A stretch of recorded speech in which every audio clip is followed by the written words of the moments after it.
Hello guys, and welcome to another online championship video, but this time we are doing the F1 live season but in GP2. Hopefully I'll get up into GP1 F1, as you know some people call it. So anyway, we're on the qualifying lap here, trying to get a good time after my first qualifying lap was very poor. I nearly spun out in one corner, lost about 2 seconds, so braking very neatly into that hairpin there and trying to get a good exit, no oversteer as well. The option super soft tyres working very well, and as you can see I'm 1 second up already on my previous best, which was my first lap. Only doing 2 laps because I was delayed coming out of the pits, so I will not have enough time to do another lap. This is my final lap, I've got to make it count. Into this complex of sweeping corners, got to keep the car as straight as possible, you know, only turning in when necessary to keep the speed, clipping that apex, preferably not bouncing it off the curb like that, but I get away with it with no oversteer, so it worked. Bouncing it over that curb, avoiding the curb on the inside there because it can throw you out and spin you out like it did on my previous lap. And as you can see, I've gained another 10th in that sector. So bouncing it over the curbs again and straight run to the line, keep it over that apex and do a straight run to the line, and it is enough for pole position by nearly 2 seconds off of my previous best, 1.2 seconds up on the competition. So here we go into the race, and I'm expecting a pretty close race judging by the performance of some of these people. So we are going to, as we see, F1 LS Monster. Why does everybody use the name Monster in the names? But anyway, we're going to see the lights come out now in a minute. There we go, they're out really fast this time, and Carroll 95 getting a nice start, and he's probably going to throw it up the inside. Got a bit of overheating tyres. We give him space. Doesn't really give us much space, but we got space on the exit there, so using all of the curves now to try and create a gap. We are running a very low downforce setup to maximise straight line speed, and as you can see it's already working very good. And braking conservatively into here, but whoa, we've got rammed behind, and to this day I think it was that Toro Rosso Noble of Limitless that hit Carroll 95, that's what I do know, but somebody hit Carroll 95, and as I look up there, and side pod glitch out, so I am last now. But anyway, yeah, so somebody rammed into Carroll 95, sending me wide, and trying to get past these guys as the Red Bull oversteers into the side pod of myself, and lucky to not get side pod glitch. We've got a guy that got FIFA in his name, so we've got to get past him pretty quickly. Oh, round the outside there. Pretty awesome pass, and I have no idea what that flag is there, but anyway. Edgar's B, and we're going to go straight up the inside of him. Not sure if there was a bit of lag contact there, but anyway. We've got past them, and now there's already a short gap to the other cars, and we have small lag issues there with initialization spawning right next to us. Apparently he decided to join the race on the end of lap 1, so yeah, lag issues in this race, not only for me but for other people. But anyway, we are behind what looks like a Red Bull and Mercedes, as the Mercedes looks like he's going to get past, I think that's F1 LS Monster, and it is a Toro Rosso, so it's Noble of Limitless, and they look like they're having a pretty good battle as they go side by side once again, but it looks like the Mercedes has kept the place, and I'm just reeling them in, trying to reel that gap in. But as you can expect, I'm going to be pretty cautious around these drivers, as we can see Noble of Limitless absolutely massacring that curb there on the entry to that corner. And as my teammate goes very, very wide into there and onto the grass, and he loses 3 positions because of that. No Bull of Limitless, for some reason, going into the wall, and I get distracted by it going really, really wide. And yeah, as Mercedes goes really, really wide, and I could have a chance to stick it up the inside here, which I do. And yeah, that took me by surprise then. I didn't remember that, and coughing all over the place. Nice illness. But anyway, we are going to now try and reel in the leader as we now pull away a bit from F1 LS Monster. We're going to try and pull out the gap to them while creating that small performance advantage as we throw it all over the curbs there. Going to try and create a small performance advantage to be able ourselves to reel in Carroll 95, and as you can see, set the fastest lap of the race, which is what I want to do to bring the gap down. As you can see, my tyres are already pretty worn, so I'll be thinking of coming in about lap 4 or lap 5, lap 6 at the latest. So traction seems to be going away a bit as well, as you can see, out of that corner having lots of problems with traction. And as you can see, lap 5 then, and it looks like we're going to dive into the pits as we do. And yeah, I wasn't expecting too much grip on the entry there to the pit lane, but there was way more grip than expected. So somebody continues in front of us, so that's F1 LS. So unless he qualified on the primes, he's going pretty far on those tyres.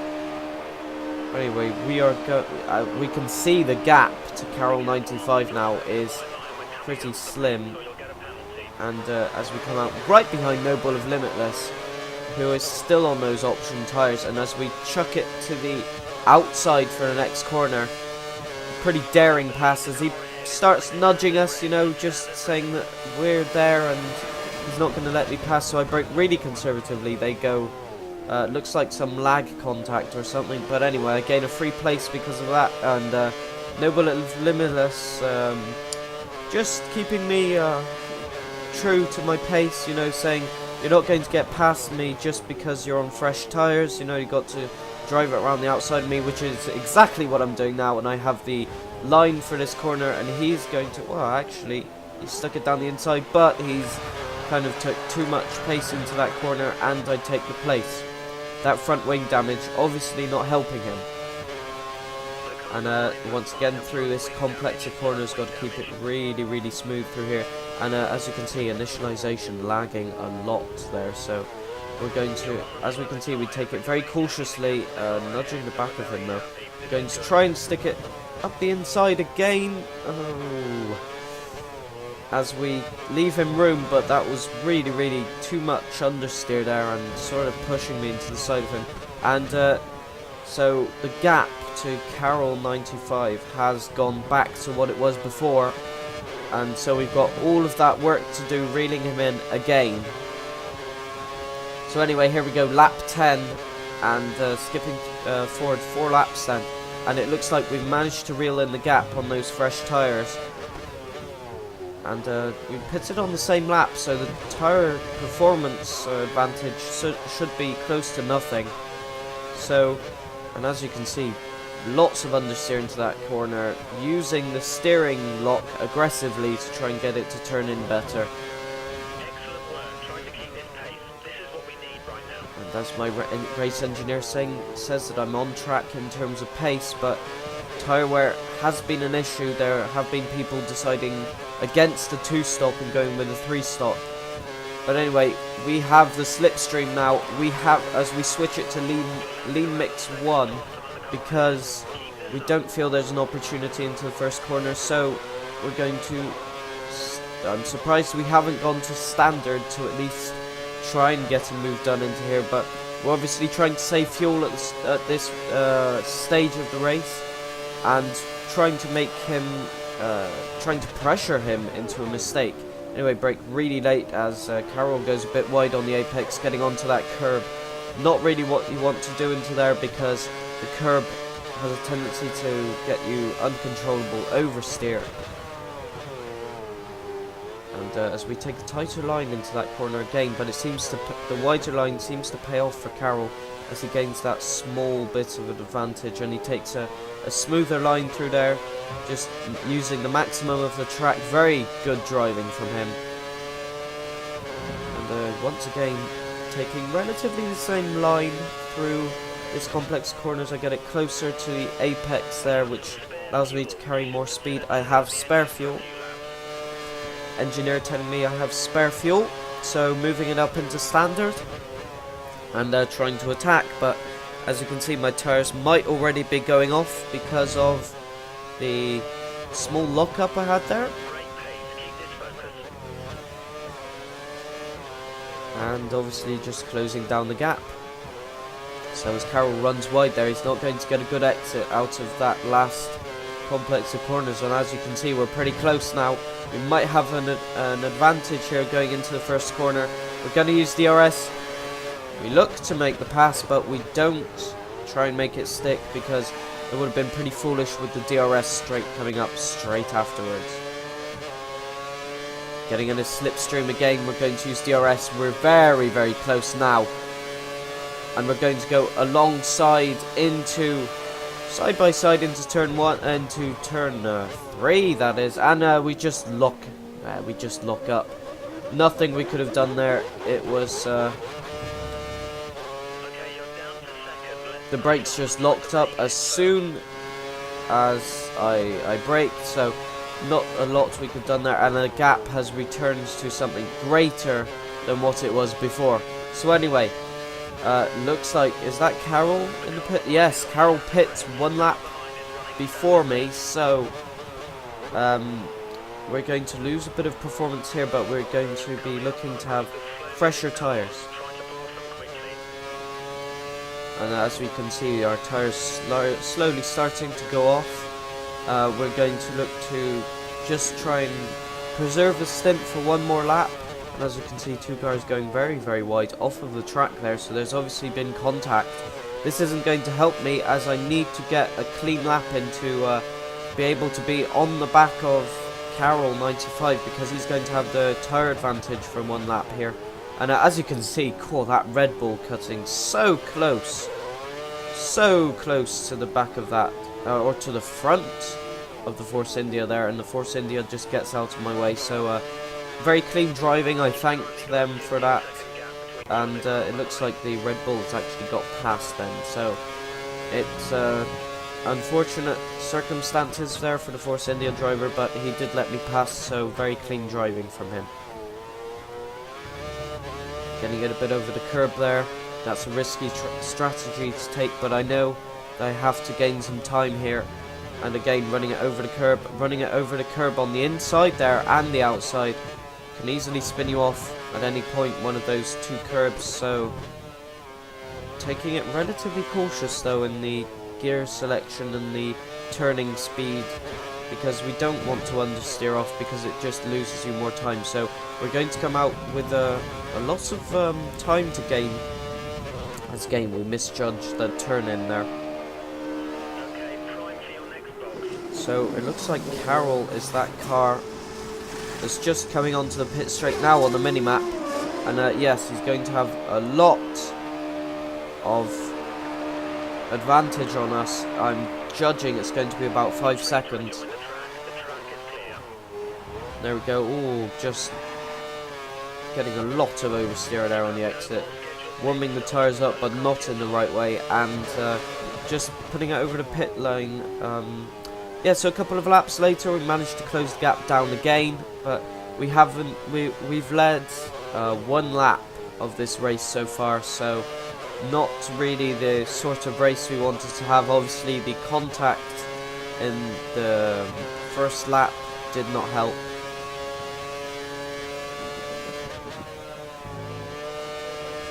So yeah, just trying to carry some more speed than Carroll through the corners, trying to close that gap, and as you can see, he's had a screen freeze or a lag spike or whatever, and he is now behind us, so that's sort of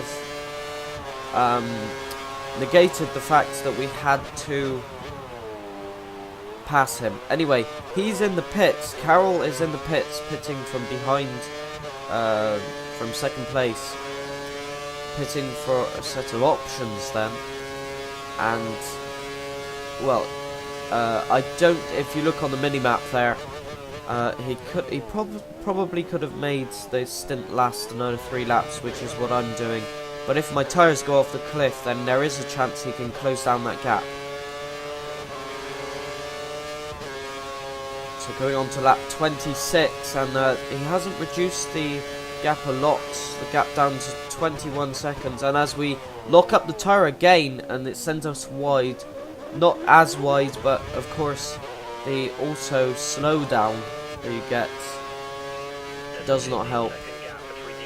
Anyway, into the last lap now, and it looks like he's not going to be able to reduce the gap to enough time as we go wide again, so these tyres have definitely fallen off the cliff and there is no grip left to extract from them.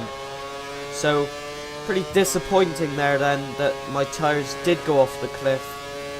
I thought they could last, but they haven't, but luckily we've managed to maintain relative pace to Carroll to enable us to have a considerable margin into the final lap. So the last sector here, and as you can see, the tyres just are not giving any grip, especially the front tyres. Rear tyres seem to be okay, but the front tyres have definitely gone off the cliff. And as you can see, struggling a lot to really get the car slowed down into those turns. But anyway, we come across the line to take the win of the season. First race, first win, and there we go. As you can see the results, I finished first with 10-second gap to Carroll and my teammate in third, and then 1 minute off the pace, closely followed by the Williams of the FIFA guy, as I'm going to call him, and then the other cars 1 lap down. 3 did not finishes, possibly disconnections, but that's the way racing goes, especially in the lower categories. You don't possibly have the best connection hosts and all that, so I'll be looking to get into Formula 1 live season at some point, but for now I'm in GP2 waiting for a spot, so I'm hoping this race, this performance in the race goes noticed in the team managers, and hoping that they can get me a seat sometime soon. Anyway, thanks for watching, and I'll have a new video up sometime soon after this one, and bye bye.